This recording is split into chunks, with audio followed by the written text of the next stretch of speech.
Hello friends, मैं लक्ष्मण सिंह। मेरे YouTube channel GK मस्ती में आप सभी का स्वागत है।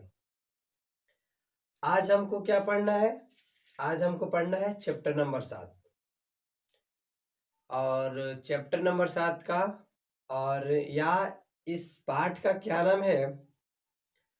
तो इस पाठ का नाम है पुत्र वियोजन। क्या है?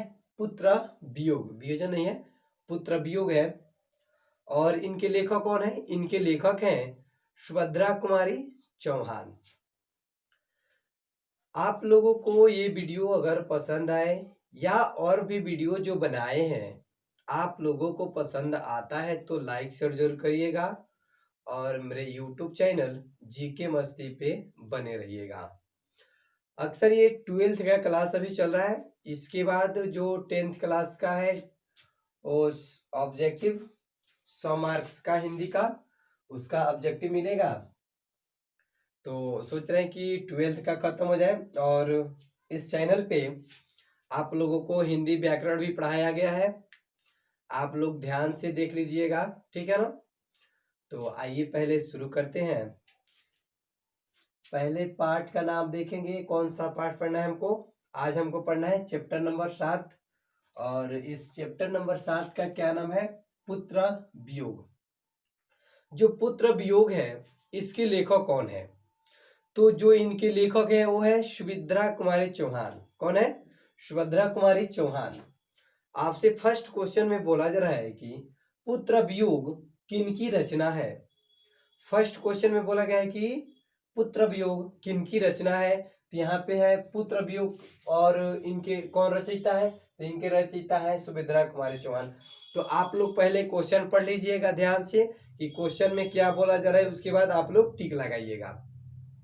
चलिए, आपका फर्स्ट क्वेश्चन है कि पुत्र वियोजन किसकी रचना है? ऑप्शन ए में दिया है सुभद्रा कुमारी चौहान, बी में है रघुवीर सहाय, सी में है अज्ञय और डी में क्या है? अशोक विजयी। तो यहाँ पे आपका ऑप्शन नंबर कौन सा सही होगा? ऑप्शन नंबर ए सही होगा। कौन है? सुभद्रा कुमारी चौहान, ठीक है ना? आपसे 2 नंबर क्वेश्चन में बोला जा रहा है कि सुभद्रा कुमारी चौहान की लिखी कविता कौन सी है।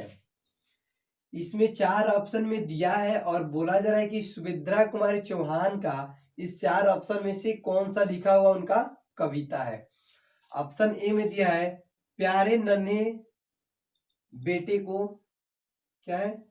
प्यारे नन्हे बेटे को, बी में है पुत्र वियोग और सी में है हार जीत और डी में क्या है? गांव का घर। तो यहाँ पे जो सुभद्रा कुमारी चौहान की जो लिखी कविता है वो है आपका पुत्र वियोग, ठीक है। 3 नंबर क्वेश्चन में है कि सुभद्रा कुमारी चौहान की खिलौना कौन सी है। जो सुभद्रा कुमारी चौहान की खिलौना है वो कौन सा है? ऑप्शन ए में दिया है उसका पुत्र है, बी में है उसकी गाड़ी है, सी में है उसकी गाय और डी में क्या है? इनमें से कोई नहीं। तो यहाँ पे आपका ऑप्शन नंबर ये सही होगा। कौन सा है? उसका पुत्र है। क्या है वो? सुभद्रा कुमारी चौहान का खिलौना है। कौन है? उसका पुत्र ही उसका खिलौना है।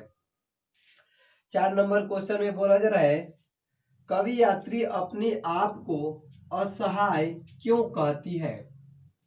जो सुभद्रा कुमारी चौहान है वो अपने आप को असहाय क्यों कहती है। ऑप्शन ए में दिया है कि निर्धनता के कारण, बी में है पति वियोग के कारण, सी में है पुत्र वियोग के कारण और डी में क्या है? कोई नहीं या इनमें से कोई नहीं। इनमें से कोई नहीं। तो आपका यहाँ पे ऑप्शन नंबर सी सही होगा। क्या होगा? पुत्र वियोग के कारण वो क्या हो जाती है? असहयोग क्यों कहती है।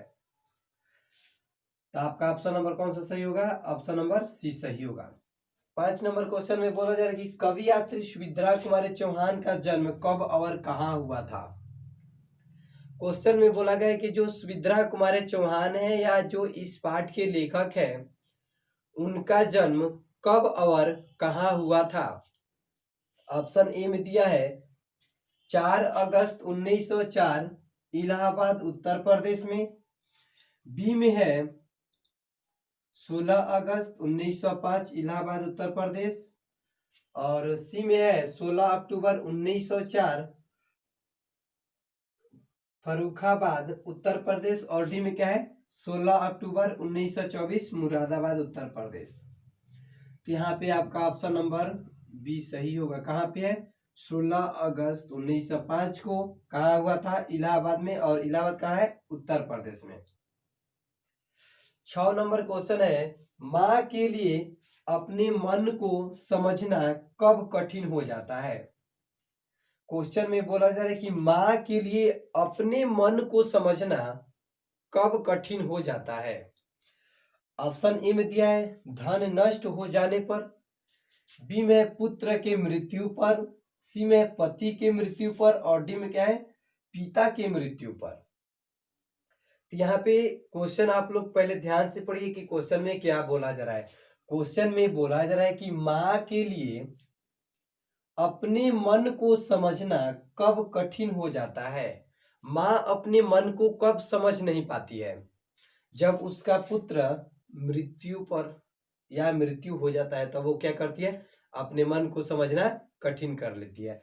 ऑप्शन ए में दिया है धन नष्ट हो जाना, बी में है पुत्र की मृत्यु पर, सी में है पति की मृत्यु पर, और डी में क्या है पिता की मृत्यु पर। तो यहाँ पे आपका ऑप्शन नंबर बी सही होगा। किसकी मृत्यु पर पुत्र के मृत्यु पर समझना क्या होता है माँ को कठिन हो जाता है। 7 नंबर क्वेश्चन में है कि सुभद्रा कुमारी चौहान अपनी पढ़ाई छोड़कर किस आंदोलन में सक्रिय भूमिका निभाने लगी। जो सुभद्रा कुमारी चौहान है अपनी पढ़ाई छोड़कर किस आंदोलन सक्रिय में भूमिका निभाने लगी। ऑप्शन ए में दिया है दिल्ली चलो आंदोलन में, बी में है भारत छोड़ो आंदोलन में, सी में है देश में व्यापक गरीबी दूर करने में, और डी में क्या है असहयोग आंदोलन में। तो यहाँ पे जो आपका ऑप्शन नंबर डी है क्या है option number D Subhadra Kumari Chauhan अपनी पढ़ाई छोड़कर और असहयोग आंदोलन में सक्रिय भूमिका निभाने लगी। तो आपका ऑप्शन नंबर डी सही होगा। उसके आगे है 8 नंबर क्वेश्चन की सुभद्रा कुमारी चौहान को किस पार्टी का एमएलए चुना गया था। जो सुभद्रा कुमारी चौहान है उनको किस पार्टी का एमएलए चुना गया था। ऑप्शन ए में दिया है भारतीय जनता पार्टी, बी में है कांग्रेस पार्टी, सी में है समाजवादी पार्टी, डी में है लोकदल पार्टी। तो यहाँ पे जो सुभद्रा कुमारी चौहान को जिस पार्टी का एमएलए बनाया गया था तो किस पार्टी का, तो वो है कांग्रेस पार्टी का एमएलए बनाया गया था। यहाँ पे आइए आपका 9 नंबर क्वेश्चन है कि निम्नलिखित में से कौन सा संग्रह सुभद्रा कुमारी चौहान द्वारा रचित है।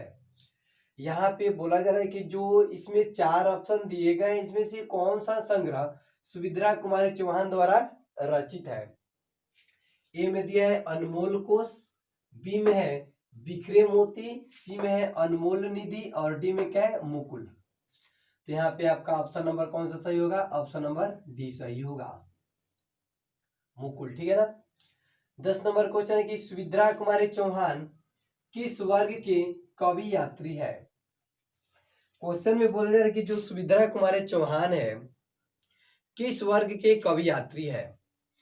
ऑप्शन ए में दिया है भक्ति भाव धारा के, बी में है कुटु यथार्थवाद धारा के, सी में है राष्ट्रीय भाव धारा के, और डी में क्या है इनमें से कोई नहीं। तो यहाँ पे आपका ऑप्शन नंबर कौन सा सही होगा, ऑप्शन नंबर सी सही होगा। राष्ट्रीय भाव धारा के वो क्या है वर्ग कवि यात्री है। ठीक है ना।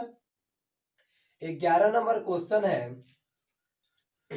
काव्य वंश में कवि यात्री ने अपने असामयिक मृत्यु पुत्र के लिए किस शब्द का प्रयोग नहीं किया है। जो इस काव्य वंश में जो कवयित्री अपने असामयिक मृत्यु पुत्र के लिए किस शब्द का प्रयोग नहीं किया है, मतलब इस 4 ऑप्शन में से कौन सा शब्द का प्रयोग उसने नहीं किया है। ए में दिया है छौना, बी में है अनमोल रत्न, सी में है खिलौना, डी में क्या है खोया धन। तो यहाँ पे जो अपने असामयिक मृत्यु पुत्र के लिए जिस शब्द का प्रयोग उसने नहीं किया है वो कौन सा शब्द है, अनमोल रत्न, रत्न नहीं रतन है, ठीक है ना। आपका 12 नंबर क्वेश्चन है कि कवि यात्री का जीवन सुना सुना क्यों हो गया है।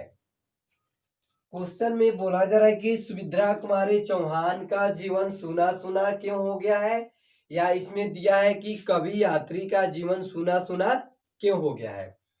तो ऑप्शन ए में दिया है उसका पुत्र असमय मर गया है, बी में उसका पति उससे बहुत दूर हो गया है, सी में स्वाधीनता संघर्ष में भाग लेने के कारण उसे जेल में डाल दिया गया है, और डी में क्या है वो अपने से अलग थलग हो गई है।